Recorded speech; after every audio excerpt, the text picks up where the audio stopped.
Pod Network Entertainment. Day 174, paano kung di ko alam kung nasa tamang landas pa ako?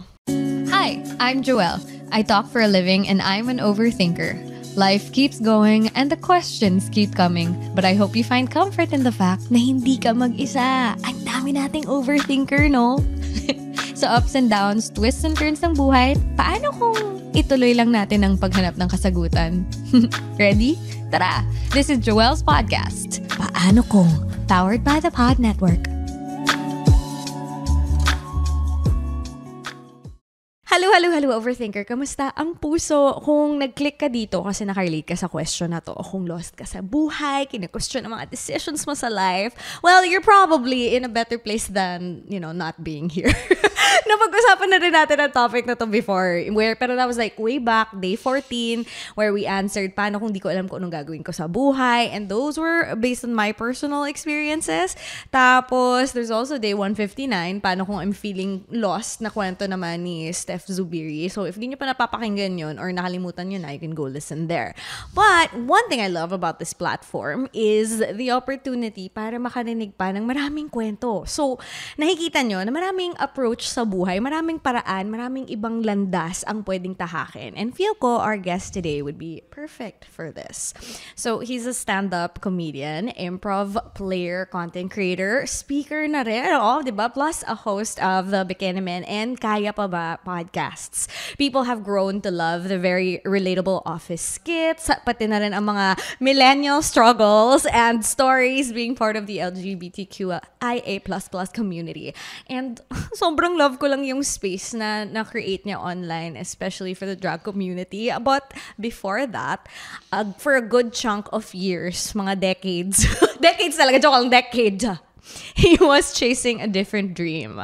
Or maybe different dreams. We'll find out more today. Dearest overthinkers, paano kung usapang life direction tayo with Baus Rufo? Hello! Hi, sis! Nakalimutan mo ata yung mother of three. Mother of three? Three blind mice. Charing. Thank you for having me here. We've been trying to schedule this for quite some time, and this is the cinematic crossover you did not ask for, but apparently you needed. Paano kung kaya pa ba? O, diba? Correct. Paano kung kaya pa ba? Yun talaga yung pangalan nito. Ganun, diba? So, kamusta? It is a Monday. How is Monday for you? The Monday showed up today. Sabi ng Monday, you know what, Baus? I'm a Monday and I will show you why you hate me. Oh my God! Ang ganda. I mean, bilang pareho tayong like freelancer and multi-hyphenates, Monday really, like right now, talagang it asked me to be both like strategic, but executional, but creative, but also gracious to myself. But I'm very glad to be doing this particular podcast on a Monday because I think this is a way to kind of like tell the universe na I am ready. We're ready. And I will make Monday my bitch. So, and ang saya kasi I think the first time, I've been seeing your content online, but the first time I met you was in a podcast event there. Yes. Hindi mo pa siya nalalaunch na ata or you were starting. Yes. So, I think we met each other, I think that was October of 2023. I know the month kasi meron akong Halloween hosting gig after. Kaya alam ko yun na October siya. Oh my God. So yeah, at that time I only had like Bikini Men, which was just like a seasonal, is still a seasonal offering, but I didn't have my solo podcast yet.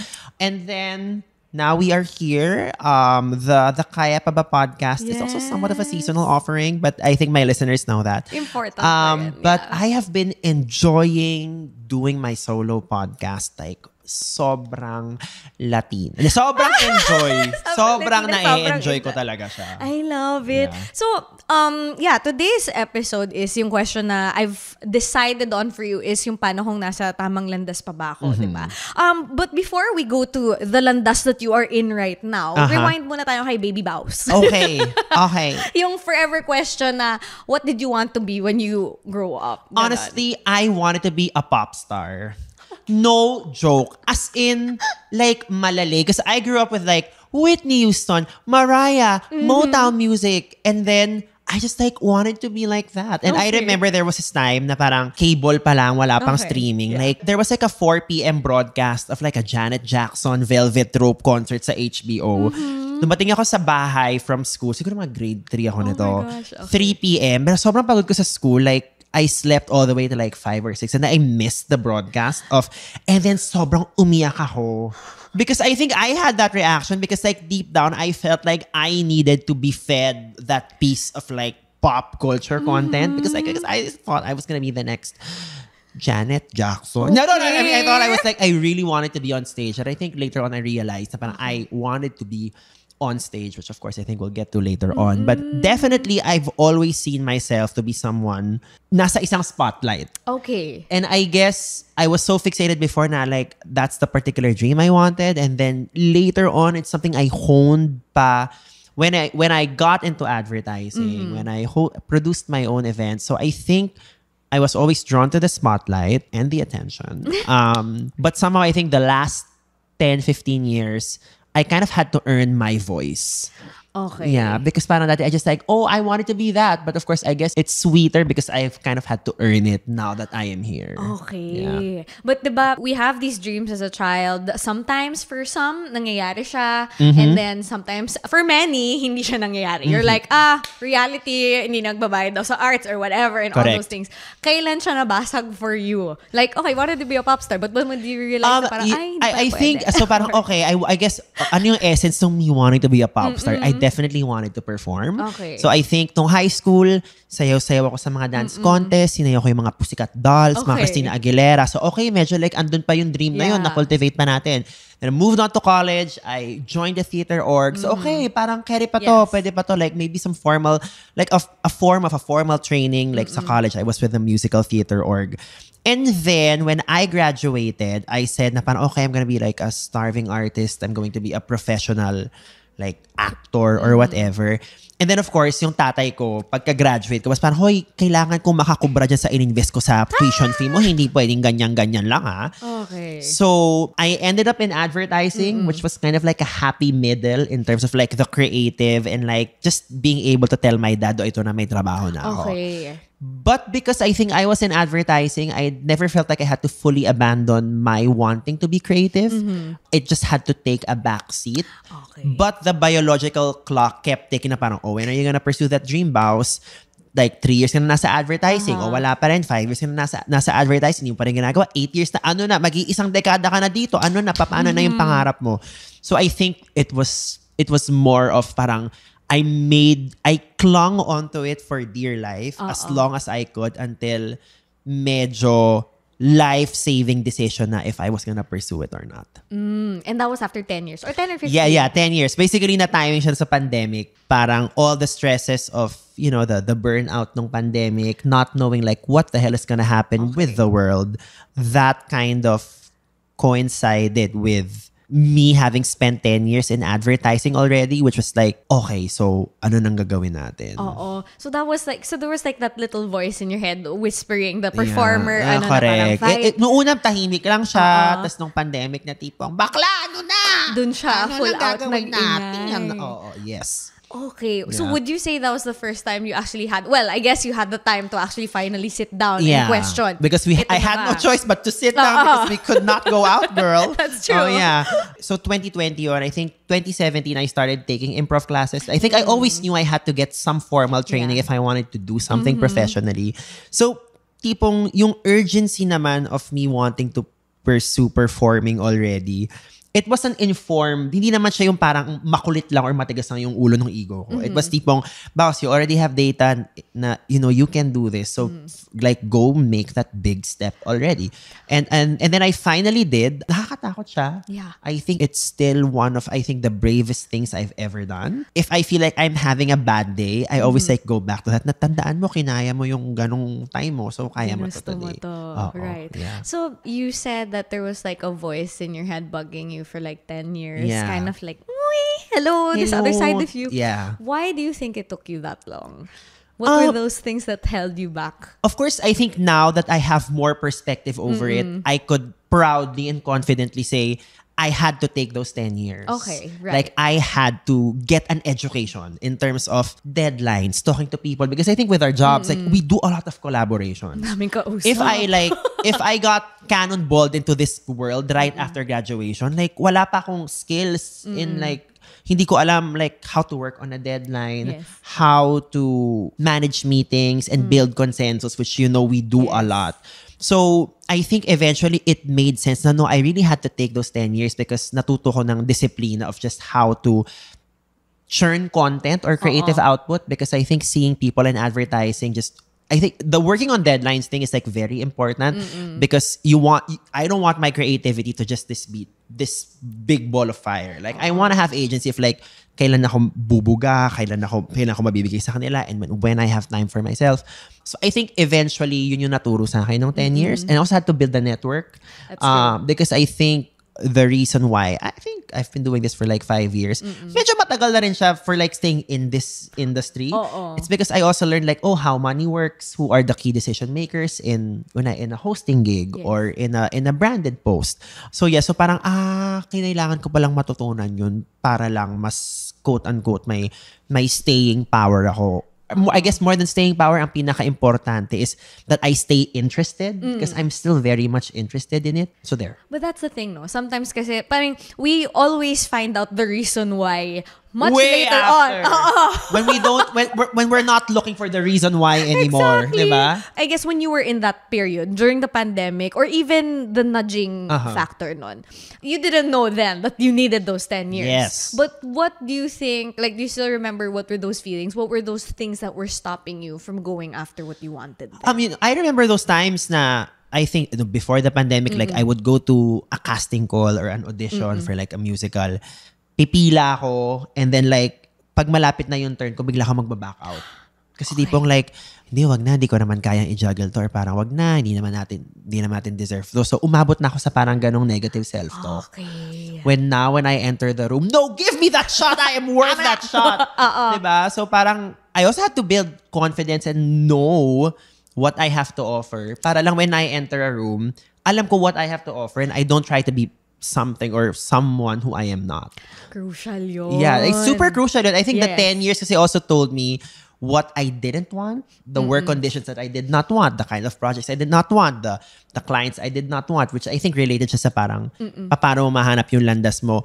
Life just shows you more of what doesn't work for you, what you don't prefer. Para lang limited lang yung options mo moving forward na okay, ito yung mas bet ko eh. Oh, So, but yeah. you have to listen to yourself. I think that's important, Yes, no? yes. Were there times na parang na hindi mo napapakinggan yung sarili mo? Or do you feel like you were guided naman towards the things that you wanted Yeah. well enough? Yung hindi ko napapakinggan yung sarili ko, I have this like very vivid memory of when nung last few months ko na working sa corporate, I saw my therapist again. Sabi ko like, I'm burned out. I'm not stimulated. I don't know what to do with my life. I think that was the closest I've ever gone to like giving up. And then, so sabi sa akin ng therapist ko, who at that time I was already seeing for like 3-4 years. So may data na siya sa mga ano ko, sa mga amats ko, sa mga kulit ko. Tinanong niya sa akin, sige boss, simula muna tayo sa very basic question. Who are you? Hindi ko nasagot yung tanong. Oh no. As in, hindi ko siya nasagot. Like, who are, like, as in, like, literally, alam mo yung tipong, like, yung buong katawan ko felt so stiff because hindi niya mabigay yung sagot. Tapos, alam mo kung anong sabi sa akin ng therapist ko, Baus, nasa notes ko yung sagot. Sinagot mo na yan dati. I was just waiting for you to answer them. Hindi yung binigay. So that's when he knew na parang, okay, like, major work needs to be done. And that's also when I knew na parang, okay, medyo kailangan ko ng trabahuhin tong going back to like, a better place. And then eventually, I kind of inched my way back into that headspace that I am someone who loves being creative, who likes creative problem solving. I like workspaces that have joy in them first and then the output comes after. So meron ng data nun, but that time I couldn't remember it. I was like so far away from that version of myself. Oh, and it was like clouded by all the Yes, things happening, oo. no? And then I guess because of that, it was like a proverbial rock bottom. I was able to snap out of it. Okay, ayusin na natin to. Kasi the fact na hindi na natin masagot tong tanong na to. Which should be simple Like, in I couldn't theory, even ba? come up with a fake answer. Oh, You know what I'm oh, saying? no. Like, but at the very least, I could have faked it. But like, I was like, ay, wala na. Ubus na po. Wala na po ako mabigay. Oo. So, Yeah. So that's when things switched na rin, no? Yes. And you started doing things. Oh my gosh. Yeah. Okay. Were there certain things that felt impossible at that time? Would you say that was during that rock bottom? Oh, yes. One thing that felt like incredibly impossible was like finally resigning from a 9-to-5 job. Because yes, I had some other skills, kaya ko mag-freelance for a while, but I was already a general manager of an advertising agency. I was giving up a lot. I think I was giving up a lot of money, definitely, but I think I was also giving up a lot of influence. When I say that, meaning like, you know, in the organization, in the meetings I go to, the voice that I have earned for myself in the last 10 years, I was also giving that up. So I was not only giving up the money, I had to prepare for the possibility na parang papasok ako next time na mga meeting na hindi nila alam what I have to offer and have to prove myself again. Oh my God. That was a scarier thought than the money kasi parang I felt like, you know, kahit pa paano naman, like meron akong credibility in the industry, but I had to give that up.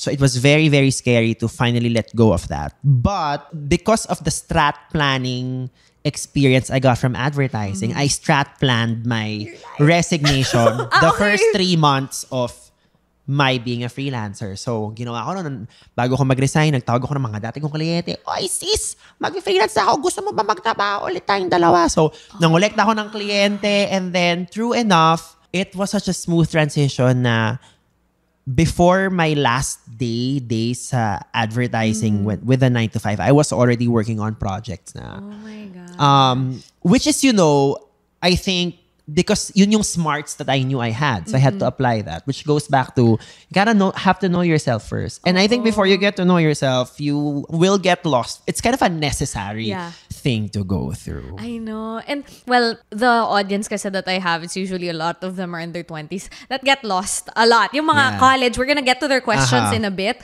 And you will see how it's not during like hindi lang siya when you enter college. There's also those moments after college and well into your career many times. Yep. Kasi siya basically parang like at the top of the mountain is parang the bottom of the next mountain. Yeah. You know what I'm saying? Like, it never stops. And that's kind of what life is about. I think eventually when you get older, you will just realize na sabi nga ng ages, gulong ng buhay, patuloy-tuloy ang you get my point. Pero ganun siya eh. And I guess when you are a student, when you are in your 20s, wala pang enough data yung utak mo na parang, this is how life works. Oh my gosh. And then, diba na parang, you really will fail a lot of times. But then the key is how to fail as many times as you can in the shortest time possible. Oh my so God. that you can kind of like make life your bitch. I-apply natin yan. So we have like 3 paano kong questions na feel ko I can share, that you can share a bit of input based on, hindi to advice, hindi to step by step on what you are gonna do. These are just input based on the data. Correct. I love that you put it and framed it as data. Yes, data, because it is. Okay. So here we have the question of Caramel. Ang tanong niya, paano kung hindi ko na alam kung nasa tamang landas pa ako? Grabe to. I had to edit as much as I can, pero ang haba pa rin niya. But I'm 18, confused with life. I'm a graduating senior high school student, pero baka mabasa niyo nang tapos na akong graduate. Tama ka, graduate ka na, pero better late than never. I took the senior high school strand, humanities and social science, kasi umiiwas ako sa science at math. Ko ang galing-galing ko sa English. Pero nung nasa senior high na ako, na-realize kong parang hindi naman ako para dito. Baka bobo talaga ako sa English. At kaya ko naman talaga mag-math at science. Pero habang iniisip ko yon, na-realize ko na yung HUMM na strand kasi gusto kong mapakinggan ako. Gusto kong matuto paano magsalita sa harap ng tao at ipaglaban ang nararapat. Pero kahit gusto ko yung mga bagay na yun, may times na napapaisip ako kung dapat ko ba to ituloy. Fast forward, graduating na ako ng senior high pero wala pa rin akong siguradong desisyon sa buhay. Tuwing tinatanong ako ng kahit sino, lalo na parents ko, sinasabi ko gusto kong maging diplomat. Pero pag tinanong, bakit hindi ko ma-explain? Kung tatanungin naman nila ako ng sure ka ba dyan, sasagot ako ng oo, pero pagkatalikod, iiyak ako kasi hindi ko na naman alam kung gusto ko ba to. Kasi kada tanong nila, kada suggest nila ng bakit di na lang ganito, ganyan, kino-question ko na naman yung decision ko. Hindi ako tutuloy agad sa college after ko graduate ng senior high kasi natatakot ako sa decision ko. Ang daming bakit at paano kung na nakakabaliw.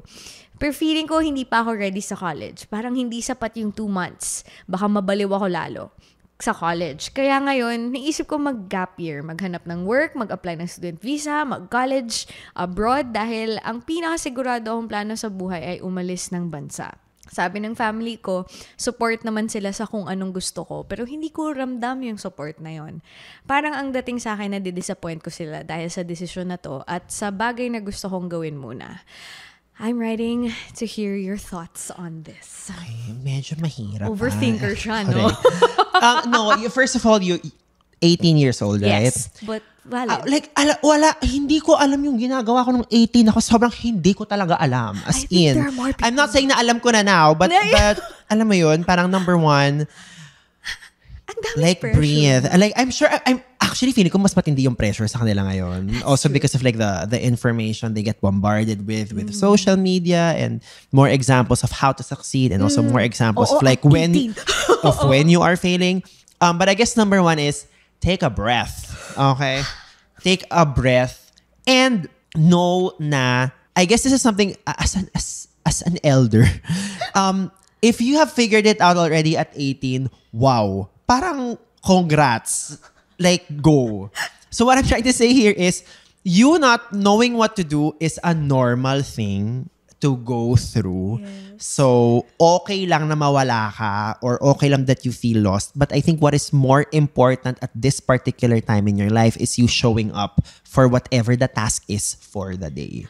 Mas importante yun. One day at a time muna. One day at a time. You gotta show up for the classes first. Diba? You gotta show up for yourself first. If, kunyari, tinatanong ka ng magulang mo kung bakit mo gusto maging diplomat at hindi mo masagot, di take the time to develop the answers for that question.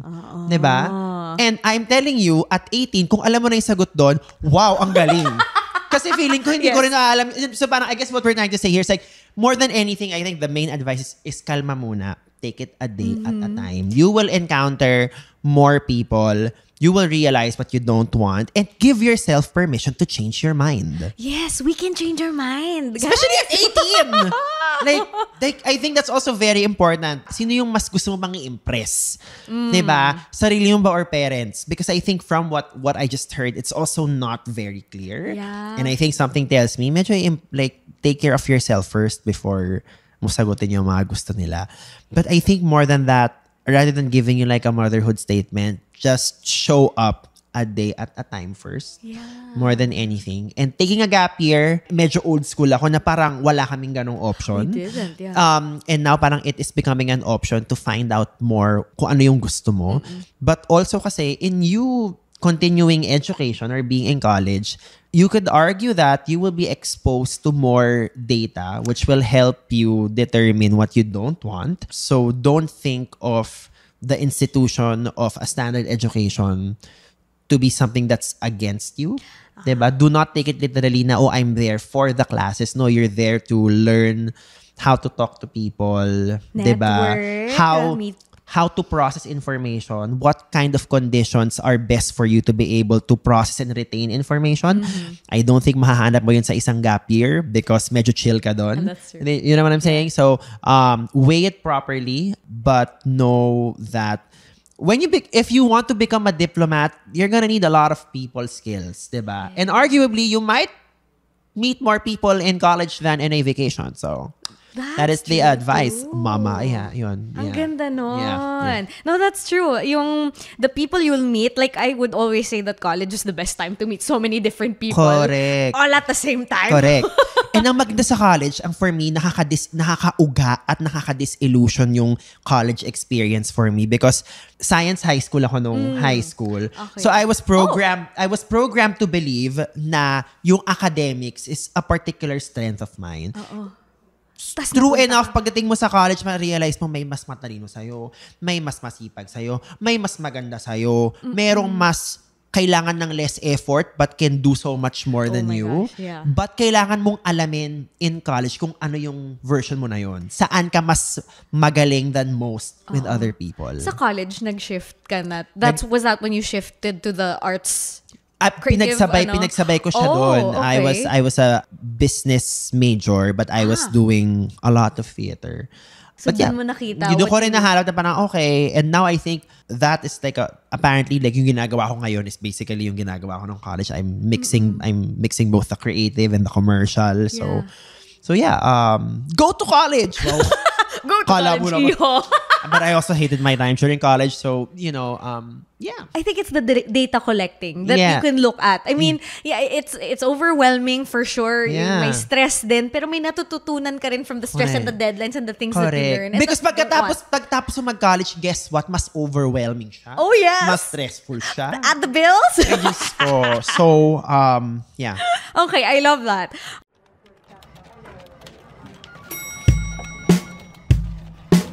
Hello everyone! Ako po si Baus Rufo, ang host ng podcast na Kaya Pa Ba? Ang pinakabagong talk show kung saan tinatanong namin kung kaya pa nga ba talaga? No, it's an interview show featuring my favorite content creators, celebrities, or just my favorite taga-benta ng turon. Who knows? Go listen to it now on Apple Podcast and Spotify. Ito medyo related din, same stage na rin siya ng buhay niya.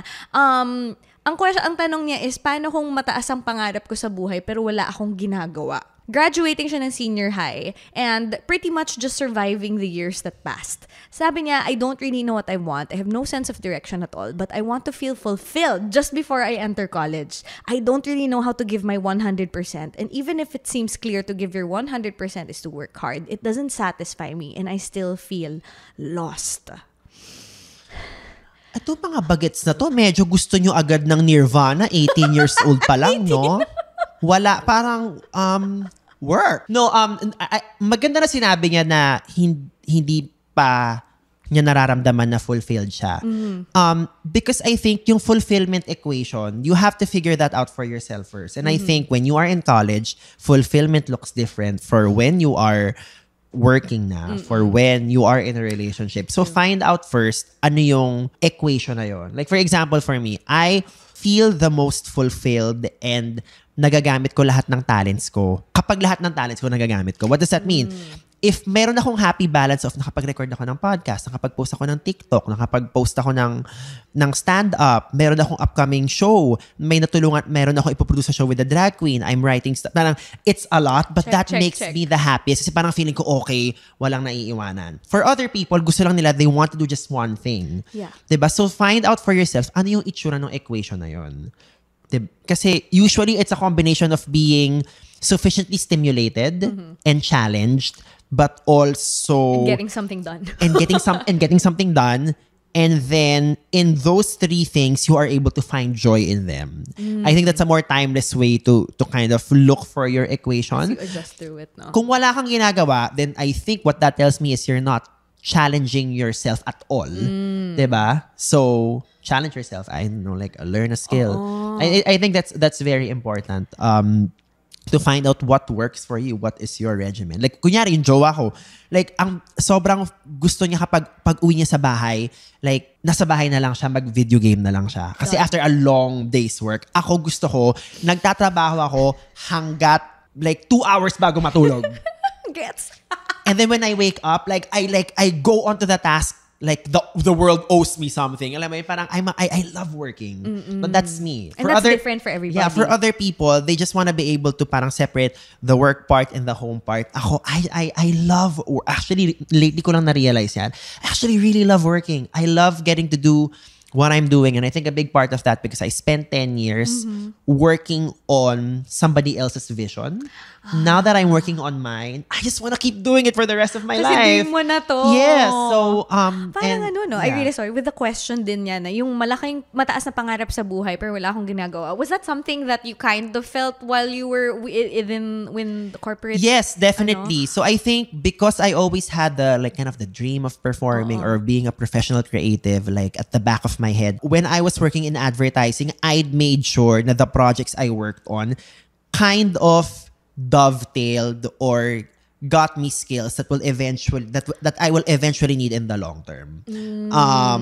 But you can argue na parang no one has that kind of foresight. Yes. Okay. It's either you have foresight or you're incredibly ambitious about yourself. So that time I was like, sige, one day kakarin natin yung pangarap natin. Then buti naman nag-work out. Kasi kung hindi, baka nagbebenta na lang ako ng charing. You know what I'm saying? Yeah. But I think what I'm getting from this question and even the previous question is you are at a point in your life where I think it is more important to gather data and to be kind and to show up for yourself. I think yun lang muna. Okay, ang ganda. Yeah.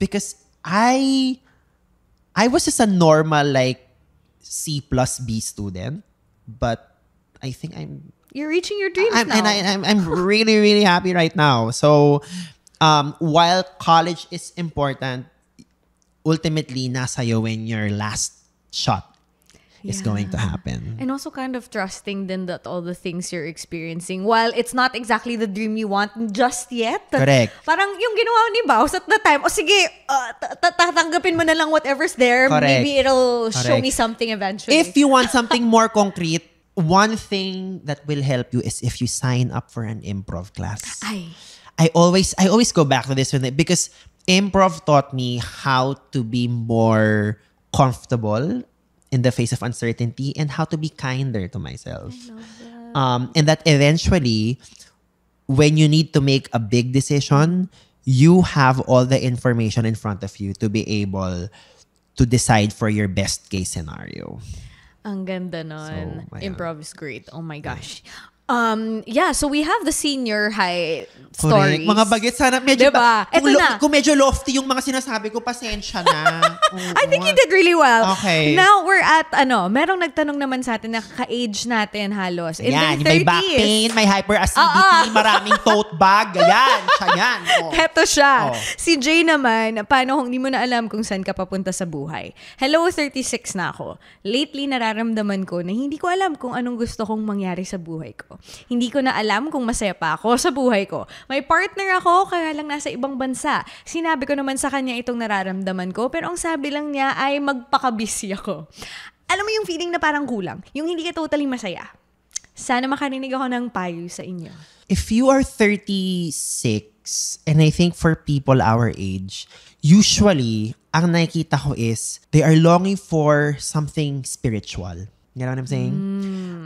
It's usually that na parang these are people who have worked themselves to the bone. Parang okay, Na-check masipag mo na naman to. ako. Oo. Mayroon naman, comfortable naman ako. May disposable income naman ako. Ano nang point now? Diba? And usually, I've seen people na parang are looking for a spiritual practice. That is something you might want to explore. Because I think a spiritual practice, like improv, which I also think is a spiritual practice, it just makes you become more comfortable with uncertainty and it lets your kind of ego and soul understand na this period of being lost is temporary. And I think that's what life is about. Like there are bursts of I don't know what I'm doing with my life, and then all of a sudden, wait, I know where to go next. And then you pursue it. And like, oh, I don't know what I'm doing with my life. Then wait, alam ko na. And I think ganun siya. Yes, Ganun talaga siya. And I really think you need to be able to make friends with yourself in the face of uncertainty because it's gonna make those periods of you being certain sweeter. Because you know it's not gonna last long. Diba? So, parang hinandhold mo sarili mo through the confusing times. Correct. Right. If you want again something more concrete, there is this audiobook that has become like a yearly devotion for me. The same author who wrote Eat, Pray, Love. Her name is Liz Gilbert. She has a book on creative living. It's called Big Magic. I don't know, but that might help you just give yourself permission to head on to your next chapter. What's your favorite takeaway from that book? My favorite If you can think of one. Yeah. My favorite takeaway from that book is you don't have to wait for anybody's permission to live your best life. Oh, diba? Para ako naghihintay ka ba ng permission na i-pursue mo yung dreams mo of being more creative? Ito na, gawin mo na. Dami like I learned that done is better than good. It's like very important for us in the creative field because we feel like we have to get the concept right first before we kind of bring it to life. And in fact, no, you bring it to life and then more things will inform as you make it. And it might be like a better version of a thing. There are times that like I would cry just listening to it. But it's a promise, like it might help you kahit papano. Do you read it or in audiobook? Naka-audiobook. Okay. Kasi gusto ko para akong... I love it. Para akong nasa spa. Same. Kinakausap Nasa ka spa lang. kinakausap lang ako. Saka, Okay. that's also another thing I realized. I realized na I like getting like intellectually stimulating concepts. So I thought, I would find that in books. But yung books for me was not the best format. Yeah. Because I'm always on the go. I never have time to be still. Sit down. And then nahanap ko yung audiobook format. Oh my God! Ang dami kong sininghot ko yung mga gusto kong basahin. Gets. Which I guess is another part of life. You find out more what works for you. Yeah. And it changes through different eras Yes, of your life. Kasi yes. magluluto ka, kailangan mong mag-ayos ng bahay. Correct. Eh, makinig ka muna and stuff like Correct. that. Yeah. Oh my gosh. Okay, I love. So, yearly devotion, is this something you always listen to? I listen to it kind na of? parang feel ko, okay, parang kailangan ko Pag pakinggan lost to. ka. Okay. Oo. So, or sometimes when I'm not lost, I also still listen to it. Para okay, I want to receive the information in a different headspace naman now. Yeah. And then you get new input, you say? Yes. Paano kung di ko alam kung nasa tamang landas ako? So, we've established that in life, there will be many times where we will be like, I know what I'm doing and I'm not. And I'm not. When do you know na nasa tamang landas ka? Your body has a way of telling you if it wants to be there or not. You know what I'm saying? And I go back to the time when I resigned from corporate. I think the biggest manifestation of my body telling me na parang it needs a big change already was nagigising ako in the middle of the night. As in like alert na parang wala na naman ako kailangan tapusin na tasks. Ready na naman ako for my meetings tomorrow. But for some reason, my body doesn't want to rest. And I took that as tipong, I think my body is going through so much trauma during the day na hindi pa nakaka-keep up yung utak ko na wait, pwede na tayo mag-relax. Ginagamit kong barometer yung katawan ko. Usually, it's a feeling of presko or free when you know you're doing the right thing. And it's usually the feeling of, okay, medyo masikip. And like, I tend to retreat. Pag may kausap ako, pangit yung body language ko. Doon mo malalaman, okay, my body is telling me something. That's something I kind of use often. But because I'm also a performer, so I'm always very aware of like, how my body reacts and like, what I want to project. But I think that's one thing to look at. And there is a certain pagod that comes from, ginamit ko lahat ng tool in my toolbox today. I did that. As opposed to yung tipong, ilang mga tao na kausap ko today, ano ba yan? Gusto ko na umuwi. Diba? Kasi I think it's you, again, I go back to data, know the different forms of your body feeling happy. Anong itsura nun? Anong pakiramdam nun? When you, pag nasa isang meeting ka, na nakikinig sa'yo yung mga tao sa ideas mo, how does that feel like? If people are saying no to you, how does that feel like? And it's usually the same sensation, maybe slightly more amplified when you are in more extreme situations that kind of tell you, wait, this is not the conditions for us. So, like ako, mas na-realize ko na parang, okay, I love being creative, but with the many creative collaborations that I do, I don't love every creative collaboration I do. Diba? Parang hindi naman kaya. Hindi naman kaya yun. So, mas na-realize ko na, ang gusto ko yung fast creativity. So, nalaman ko to sa Big Magic rin, no, na libro na sinabi ko kanina. Yung writing session pala na gusto ko, I don't have to literally write it. Okay. I have to perform it first. There is someone in the writing room typing what I'm saying. Okay. And then, pagka-type niya, titignan ko kung na-capture niya ng maayos yung boses ko. Tapos pag na-capture niya, okay, yan yung nilagay niya sa stand-up. Ito na yung concept. Okay. But that's something I had to learn. Na parang, I had to keep optimizing the way I operated. So I guess what I'm trying to say here, when you are asking the question, paano kung wala na ako sa tamang landas? It's always just incremental changes or improvements that you have to make first. It doesn't have to be drastic. Diba? It's always like that. Parang kunyari, when I resigned from a corporate job, I did not think I was gonna pursue my love for comedy right away. I just wanted out of that situation. Okay. So sinabi ko lang, okay, alis tayo dyan. Mag-rumakit muna tayo bilang digital marketing consultant. Because that's what you had. Those are the tools that you correct. had at the time. And because I had that, okay, now I have more time. I can maybe start pursuing my dream again. And then, eventually, kung dati ang revenue stream ko 20% performing, 80% consulting, ngayon, like, more than bumaliktad na. Sobrang liit na lang yung... Minsan may mga periods of time na wala na ako consulting gigs. But I guess it's always just do something incrementally better than yesterday. And then when you get into that zone, into that discipline of always just making improvements, innovating the way you want to be happy, you should I think you should find yourself in a better place. Ang ganda. You know, what I'm also picking up from this is parang the moments na we realize na wala tayo sa tamang landas. I mean, aside from listening to our body, important yun. Correct. It's also kind of an opportunity to get to know ourselves again. Yes. Parang date yourself again. Figure out, is this working out? Parang hindi na pala siya nag-resonate. Gusto ko yung date yourself again. Sorry, lalabas na naman doon sa nirecommend kong audiobook na Big Magic. Usually, meron akong sobrang big burst of inspiration kapag nakatulog ako ng matagal. Tapos, mag-workout ako na sobrang fun. Okay. Tapos parang magkakape or magsasalad ako after. Okay. Tapos, ang afternoon, because I think my body feels so safe and my body feels so nourished, nagkakaroon ako ng parang ideas na, this is what I wanna do. So again, I go back to the body. Baka puyat ka muna kasi siguro, no? So matulog ka muna and then you will know what to do. Because I think you will also want your next big idea to come from a very inspired place. You don't want it to come from a very desperate and anxious place. So sometimes you have to manufacture those conditions for yourself and trick your body into parang, let's make it a safe space for you first. And then that's when the rich and exciting ideas come in. Yeah, so either you know what to do next or kung hindi rin pa siya nag-work, it could also be at least knowing what you don't want. Yes. And for me, mas importante yun. mas importante for me yung knowing what you don't want. Only because we will always change our minds. Yeah. So parang for me, knowing what you want, I want that for everyone, but it's also an incredibly tall order. Yeah. So if you know less of what you don't want, for me, that's a big win already. Oh my gosh, I love that.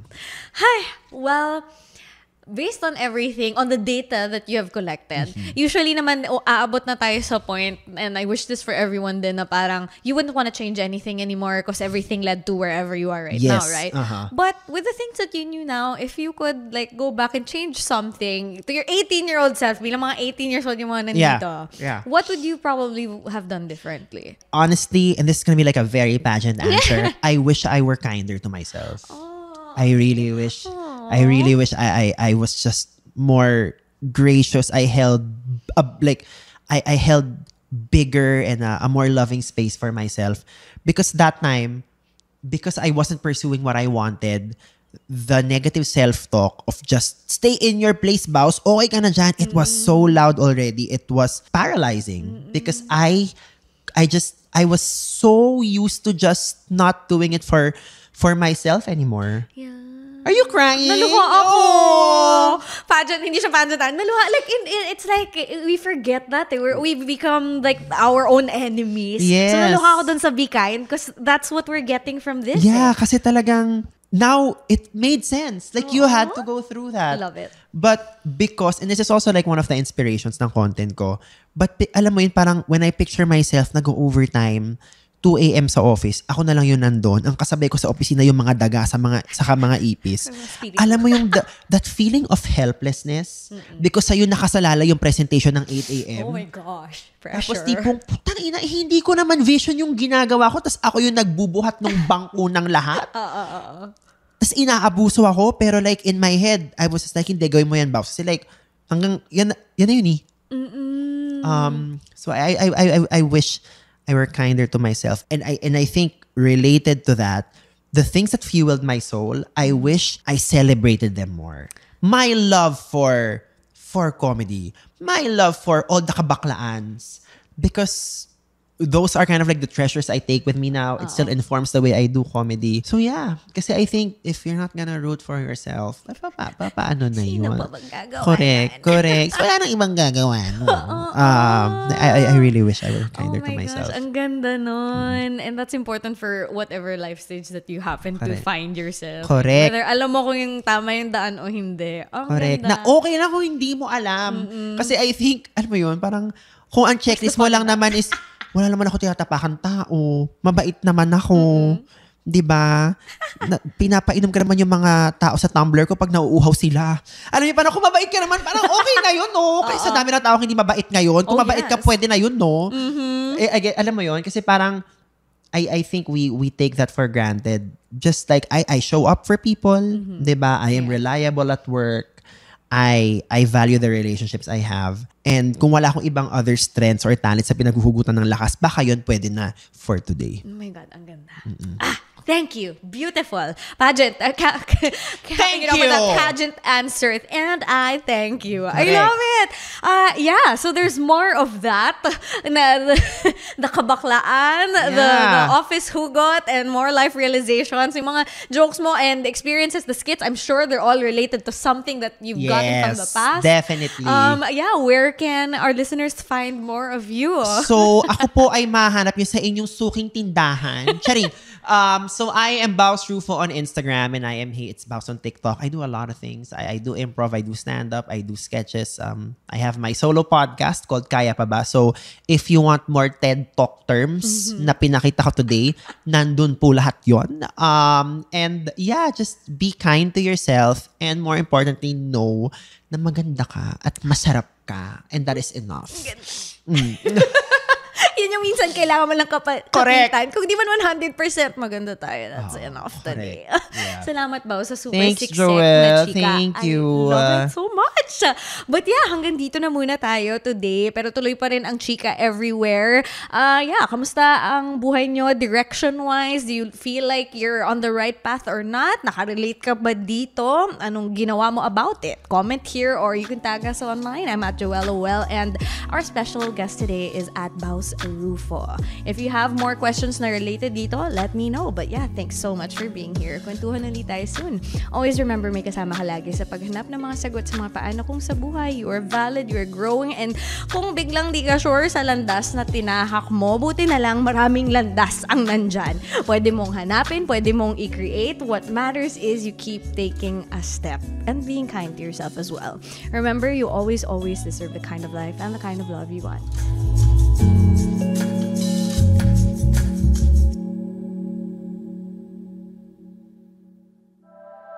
The opinions of podcast creators, hosts, and guests are not necessarily reflective of the official stance of the Pod Network Entertainment, its hosts, or other network programs. The content created by the people behind the podcast is personal and not meant to harm any religion, ethnicity, group, organization, company, or individual.